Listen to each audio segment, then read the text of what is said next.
أعوذ بالله من الشيطان الرجيم بسم الله الرحمن الرحيم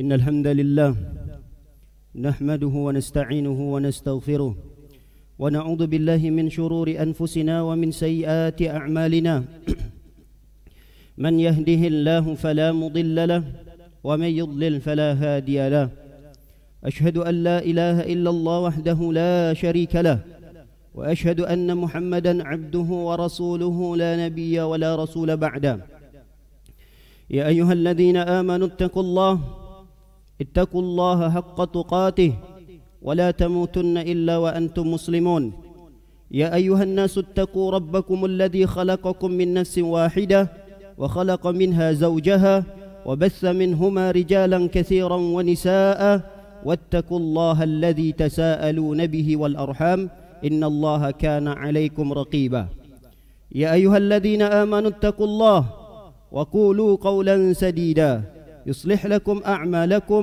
ويغفر لكم ذنوبكم ومن يطع الله ورسوله فقد فاز فوزا عظيما أما بعد فإن أصدق الحديث كتاب الله وخير الهدي هدي نبينا محمد صلى الله عليه وسلم وشر الأمور محدثاتها فإن كل محدثة بدعة وكل بدعة ضلالة وكل ضلالة في النار. Masyarul muslimin, jamaah salat Jumat yang berbahagia. Pada kesempatan yang diberkahi ini, khatib berwasiat untuk diri pribadi dan segenap hadirin, marilah kita meningkatkan kualitas takwa kita kepada Allah Subhanahu wa taala dengan sebenar-benarnya takwa, yaitu menjalankan segala perintah Allah dan meninggalkan segala bentuk larangannya. Masyarul muslimin, jamaah salat Jumat yang diberkahi oleh Allah Subhanahu wa taala. Tujuan daripada manusia diciptakan oleh Allah Subhanahu wa taala di muka bumi ini tidak lain dan tidak bukan adalah untuk mentauhidkan Allah, untuk mentaati Allah dan untuk beribadah kepada Allah Subhanahu wa taala. Ini adalah tujuan utama manusia diciptakan. Namun di pertengahan jalan banyak kaum muslimin yang mereka tersimpangkan dari jalan sebagai tujuan ia diciptakan oleh Allah Subhanahu wa taala. Apa yang menghalangi mereka untuk sampai pada tujuan itu?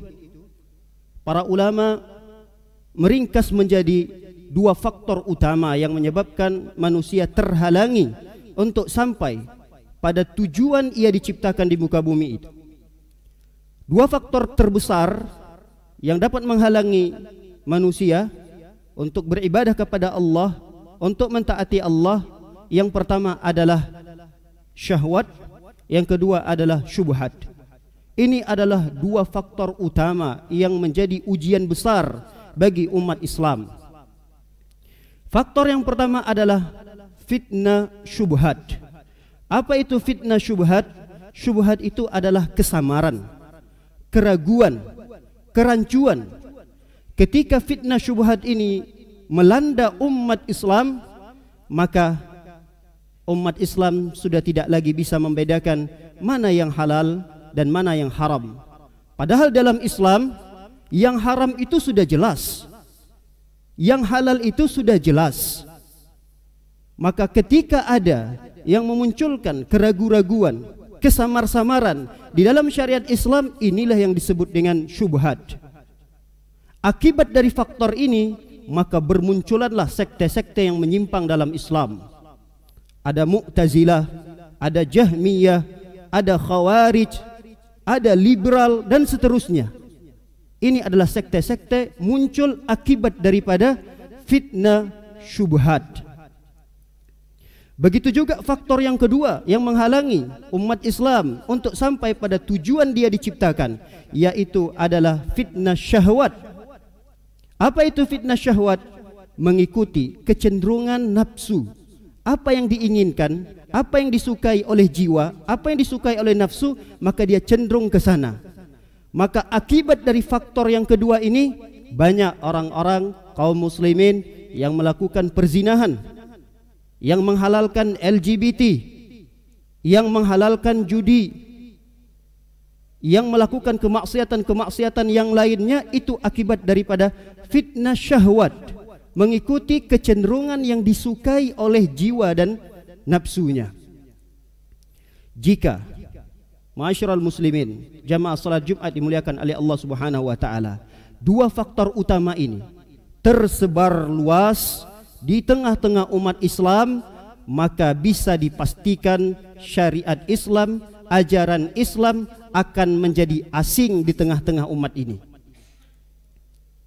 Kata para ulama, jika dua faktor utama ini, kami ulangi sekali lagi, fitnah syahwat dan fitnah syubhat tersebar luas di tengah-tengah umat Islam, maka bisa dipastikan syariat-syariat Islam yang murni datangnya dari Rasul sallallahu alaihi wasallam akan menjadi asing di tengah-tengah umat ini. Rasul sallallahu alaihi wasallam sudah memberikan isyarat jauh ribuan tahun sebelum kita dilahirkan. Kata Rasul sallallahu alaihi wasallam, "Bada'al Islamu ghariban fasayaudu ghariban kama bada' fatuba lil ghuraba." Kata Rasul sallallahu alaihi wasallam, "Bada'al Islam ghariban." Islam itu datang di awal mula dalam kondisi asing. Fasayaudu ghariban kama bada', dan kelak Islam itu akan kembali asing sebagaimana di awal kedatangannya. Fatuba lil ghuraba, maka kata Rasul sallallahu alaihi wasallam, bergembiralah, berbahagialah orang-orang yang diasingkan. Perhatikan hadis Nabi sallallahu alaihi wasallam di atas. Nabi mengatakan, "Bada'al Islamu ghariban." Islam itu di awal datang mulanya dalam kondisi asing. Rasul sallallahu alaihi wasallam ketika pertama sekali diutus, ini ajaran yang dibawa oleh Nabi kita tercinta adalah ajaran yang terasa asing di tengah-tengah orang Quraisy. Apa itu ajaran Muhammad?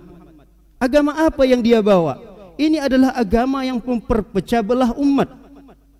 Agama yang dibawa oleh Muhammad ini adalah agama mengolok-olok nenek moyang.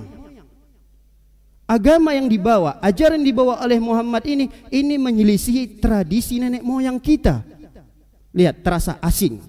Kedatangan Nabi, ajaran Nabi yang dibawa oleh beliau melalui wahyu yang diturunkan oleh Allah merasa asing di tengah-tengah Quraisy. Sehingga dengan keasingan itu umat Islam tidak tenang di dalam beribadah kepada Allah. Mereka diintimidasi, mereka dicaci, mereka dimaki, bahkan ada usaha untuk membunuh para sahabat-sahabat Nabi sallallahu alaihi wasallam ketika itu. Sampai-sampai para sahabat ketika ingin menyelamatkan agama mereka, mereka harus hijrah, harus meninggalkan kampung halaman mereka, pergi ke Ethiopia, negeri Habasyah. Bahkan sebagian besar para sahabat ketika itu diwajibkan oleh Nabi sallallahu alaihi wasallam untuk menyelamatkan agama mereka. Mereka harus meninggalkan kampung halaman mereka, harus berhijrah pergi ke kota Madinah. Ketika Islam kuat di Madinah, ajaran Islam tidak lagi terasa asing di tengah-tengah masyarakat Madinah. Mulailah ajaran Islam berkembang luas, semakin kuat di zaman para sahabat, di zaman tabi'in, atba'u tabi'in. Tapi ingat, lanjutkan hadis tersebut, Nabi sallallahu alaihi wasallam mengatakan, "Fasayaudu ghariban kama bada."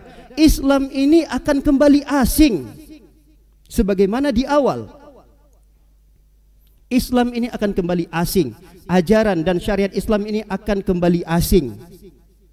Bukan karena sedikitnya pemeluk agama Islam, bukan. Tapi karena jauhnya umat Islam dari ajaran-ajaran Islam yang disyariatkan oleh Nabi sallallahu alaihi wasallam. Kita bisa hitung berapa ratusan juta umat Islam yang ada di Indonesia ini. Jumlah yang begitu besar. Tapi terkadang mereka merasa asing dengan ajaran Islam itu sendiri. Kenapa? Karena ini memang sudah diramalkan oleh Nabi sallallahu alaihi wasallam, dan ramalan Nabi sallallahu alaihi wasallam sudah dipastikan benar karena ia merupakan wahyu dari Allah Subhanahu wa taala. Fasayaudu ghariban, Islam itu akan kembali asing. Maka tidak heran ada seorang ustadz, ada seorang kiai ketika menjelaskan tentang syariat Islam, menjelaskan tentang perbuatan-perbuatan syirik. Ini adalah perbuatan-perbuatan yang tidak pernah ada di zaman Nabi. Begini tata cara beribadah kepada Allah Subhanahu wa taala. Terkadang ustadz tersebut atau kiai tersebut dituduh, difitnah, dicaci, dimaki. Kenapa? Karena menjelaskan sesuatu yang dianggap bahwa sesuatu inilah perkara yang baru. Padahal sang kiai tersebut, sang ustadz tersebut menjelaskan apa yang sudah dijelaskan oleh Nabi sallallahu alaihi wasallam. Maka inilah yang disebut dengan fasayaudu ghariban. Agama Islam, ajarannya akan kembali terasa asing di tengah umat Islam sendiri. Maka Rasul sallallahu alaihi wasallam menghibur orang-orang yang merasa asing di tengah-tengah umat Islam itu sendiri. Kata Rasul sallallahu alaihi wasallam, fatuba lil ghuraba, maka bergembiralah, berbahagialah orang-orang yang dianggap asing. Siapa mereka orang-orang asing tersebut? Dalam riwayat yang lain Rasul sallallahu alaihi wasallam mengatakan, orang-orang yang dianggap asing adalah hum unasun salihuna qalil fi unasin su'in katsir. Orang-orang yang dianggap asing adalah mereka-mereka yang segelintir orang-orang soleh, segelintir orang-orang soleh di tengah-tengah komunitas orang-orang yang jelek, buruk akhlaknya, buruk perangainya. Inilah orang-orang yang dianggap ghuraba, orang-orang yang terasing. Mereka adalah segelintir orang-orang yang soleh di komunitas orang-orang yang buruk. Maka segelintir orang-orang yang menjaga salat 5 waktu, mereka akan merasa asing di tengah-tengah komunitas orang yang tidak perhatian terhadap salat 5 waktu. Kita bisa bayangkan dan kita bisa menyaksikan itu sendiri dengan mata kepala kita. Betapa banyak umat Islam, jangankan syariat-syariat yang mendetail dalam Islam ini, syariat salat saja, gak usah jauh-jauh. Syariat salat tidak banyak, 5 waktu. Perhatikan, gak usah jauh-jauh ke tetangga kita, di keluarga kita sendiri masih banyak yang meninggalkan itu. Maka terasa asing orang-orang yang mengerjakan salat 5 waktu yang ada di segelintir orang di tengah komunitas begitu banyak orang-orang meninggalkan salat 5 waktu. Begitu juga kaum muslimah yang mereka menutup aurat.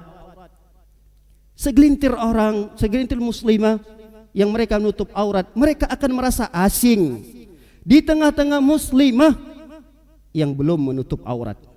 Mereka inilah ghuraba. Segelintir orang-orang yang jujur, mereka akan merasa asing di komunitas orang-orang yang berkhianat dan berdusta. Ini adalah ghuraba. Rasul sallallahu alaihi wasallam dalam riwayat yang lain sudah menjelaskan ini. Kata Rasul sallallahu alaihi wasallam, sayati zamanun 'alan nasi al-qabidu 'ala dinihi kal-qabidu 'ala jamar. Kata Rasul sallallahu alaihi wasallam, akan datang masanya kelak manusia itu ketika dia berpegang teguh dengan agamanya, dia mencoba berusaha untuk menjadi orang yang soleh, itu seperti dia memegang dan menggenggam bara api. Orang yang berpegang teguh dengan kesolehan, orang yang mencoba untuk memegang teguh agamanya, menjalankan syariat Islam, itu diibaratkan kata Rasul sallallahu alaihi wasallam seperti laki-laki yang memegang, yang menggenggam bara api. Kalau ia tetap dipegang, dia panas. Tapi kalau dilepas, agama lepas, hancur agamanya. Kalau bara api itu tetap dipegang, dia panas. Kalau agama itu tetap dijalankan, dia akan dicaci, dia akan dimaki, dia akan diintimidasi, dan seterusnya perkara-perkara yang buruk yang akan dia dapatkan. Inilah resiko konsekuensi dari orang-orang yang menjalankan syariat Islam. Kalau dia lepaskan bara api itu untuk menyelamatkan tangannya, berarti agamanya hancur, habis. Kalau dia tetap berpegang teguh, menggenggam erat-erat bara api tersebut, dia akan dicaci, dimaki, dihina, dan seterusnya yang akan dia dapatkan. Oleh karenanya, ma'asyiral muslimin, jamaah salat Jumat yang berbahagia, di zaman yang penuh dengan dua faktor utama yang merusak agama kita, yaitu syahwat dan syubhat, ini butuh kesabaran. Kita dibutuhkan saat ini adalah kesabaran. Nabi SAW dalam hadis yang lain mengatakan, inna min waraikum ayyaman as-sabru fihinna mithlu al-qabd 'alal jamar. Kata Nabi SAW, sesungguhnya akan ada hari-hari setelah ini. Ketika itu Nabi SAW menyampaikan hadis ini kepada para sahabatnya, sungguh nanti akan ada hari-hari setelah kalian di mana kesabaran itu sangat dibutuhkan di hari-hari tersebut. Kenapa? Karena orang-orang yang berpegang teguh dengan agama, dia seperti menggenggam bara api. Lalu Nabi SAW menghibur mereka-mereka. Kata Nabi SAW, lil amil fihinna mithlu ajri 50 rajulan ya'maluna mithla amalikum. Kata Nabi SAW, orang-orang yang bersabar di masa-masa fitnah tersebut, dia akan mendapatkan pahala yang begitu besar. Dia akan mendapatkan pahala seperti ibadah amalan yang dilakukan oleh 50 sahabat Nabi SAW. Ini tidak sedikit. Dia akan mendapatkan ganjaran ketika bisa berpegang teguh, bisa beribadah, bisa mentaati Allah di masa-masa fitnah itu. Di masa-masa fitnah syubhat, fitnah syahwat tersebar luas di tengah-tengah umat ini, dia masih bisa beribadah, dia bisa istiqamah kepada Allah Subhanahu wa taala. Kata Nabi SAW, ia akan mendapatkan pahala seperti pahala para sahabat yang beribadah kepada Allah sebanyak 50 sahabat Nabi SAW. Masyarul muslimin, jamaah salat Jumat yang berbahagia, Ahlus Sunnah wal Jamaah adalah komunitas yang sangat sedikit. Ahlus Sunnah wal Jamaah adalah komunitas atau segelintir umat Islam yang masih murni mengajarkan, yang masih murni mengamalkan syariat-syariat Nabi SAW di tengah-tengah ahlus syahwat dan ahlus syubhat. Apalagi di zaman kita ini, ahlus syahwat dan ahlus syubhat diberikan kesempatan untuk berkembang biak di mana-mana. Mereka diberikan kesempatan untuk tampil di televisi. Mereka diberikan kesempatan untuk tampil di lembaga-lembaga pendidikan, di media-media sosial, dan seterusnya. Kita akan dapatkan ahlus syahwat dan ahlus syubhat itu pasti akan kita dapatkan di mana-mana. Namun ketika kita tidak terpengaruh dengan kemaksiatan dan dengan perkara-perkara yang menyesatkan dalam agama ini, kita tetap masih bisa berpegang teguh dengan agama Allah Subhanahu wa taala, maka bergembiralah dan berbahagialah mereka-mereka yang tergolong dalam ghuraba, mereka-mereka yang merasa terasingkan di tengah-tengah kaum muslimin yang merasa syariat Nabi Muhammad SAW adalah syariat yang baru di tengah-tengah mereka. Demikian khutbah yang singkat ini. Semoga Allah memberikan keistiqomahan kepada kita untuk bisa berada di jalan Allah Subhanahu wa taala, untuk bisa menjadi hamba yang tujuan dari diciptakannya di muka bumi inilah untuk beribadah, mentaati Allah Subhanahu wa taala dan menjauhkan segala bentuk kesyirikan. Dan semoga kita dan anak cucu kita dijauhkan oleh Allah Subhanahu wa taala dari ahlus syubhat dan ahlus syahwat. Barakallahu li wa lakum fil Qur'anil Karim wa nafa'ani wa iyyakum bima fihi minal ayati wa dzikril hakim. Fataqabbalallahu minni wa minkum tilawata innahu huwas samiul alim.